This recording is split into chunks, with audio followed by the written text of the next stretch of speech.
Hi guys, అందరూ ఎలా ఉన్నారు? బాగున్నారా? సో నేను ఒక విషయం మీద మీ ఒపీనియన్ అడుగుదామని ఈరోజు ఈ వీడియో చేస్తున్నాను. మీలో ఎంతమందికి జాబ్ చేయడం ఇష్టం, ఎంతమందికి వ్యాపారం చేయడం ఇష్టం? సో నేను ఈ మధ్యకాలంలో కొన్ని కొటేషన్స్ చూస్తున్నాను అన్నమాట. అంటే ఉద్యోగం ఎంత పెద్దదైనా బానిసత్వమే, వ్యాపారం ఎంత చిన్నదైనా స్వతంత్రమే అనేసి. అంటే నా ఒపీనియన్ ఏంటంటే, ఉద్యోగం ఏదైనా, పని ఏదైనా సరే ఇష్టంగా చేస్తే అది మనకి బానిసత్వము, కష్టము అని అనిపించదని నా ఒపీనియను.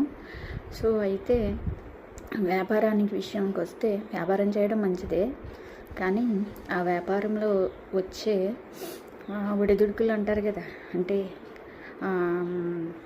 ఒక్కోసారి డౌన్ అయిపోతుంది, ఒక్కోసారి మంచిగా ఉంటుంది. ఇవన్నీ తట్టుకుని నిలబడగలిగే ధైర్యం ఉంటేనే వ్యాపారం చేయాలి.